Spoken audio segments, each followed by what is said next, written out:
कनिया कनिया ये की करै छी? बर्तन मजै छी? कनिया ये यह अहाँके देख कऽ अपन बचपना याद अबैया। बचपनमे हमसब बच्चा जहन रहियै तऽ बर्तन मायके कहियै कि ला अङ्गना नीप दै छियौ, तऽ नहीं केना अहाँ अङ्गना नीपब, हाथ खिया जायत। आ कहियै कि जे ला ने भानसमे लेट होइ छौ, मसल्ले पीस दै छियौ, तऽ नहीं बाबू गै तू नहीं मसल्ला पीस, हाथ लहरऽ लगतौ। तहन कहतै ला ने कपड़ा धो कऽ आनि दै छियौ।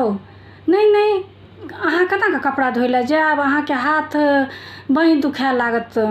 आ अगर चूड़ा तूड़ा गाँवमे कुटैता तऽ धियापुताके तऽ बड़ शौक रहिते छै, कहती ला ने से दू घानी हमरो सबके कूटऽ दे। तऽ नहीं केना कूटब अहाँ सब, गट्टा दुखाए लगतऽ। तहन कखनो केओ अबितथिन सखी बहिन पा तऽ कहतियै कि लाबऽ ने, ला हम चाय बना दै छियौ माय।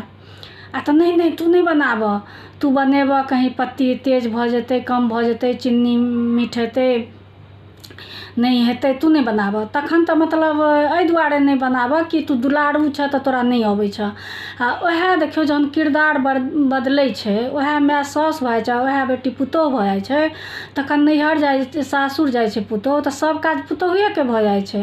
आ कनिकबो जे अल्टर होइ छै एम्हर ओम्हर तऽ कहलक कि जे एकरा तऽ माय बाप ठीकसँ माय सिखेबे नहीं केलकै किछो। तकर बादमे चाय बनेलक, ओहिमे कनि पत्ती कम ज़्यादा भऽ जाओ या चीनी कम ज़्यादा भऽ जाओ तऽ कहतै एकटा चाइयो नहीं बनबऽ अबै छै तऽ एतै की, बुझलियै।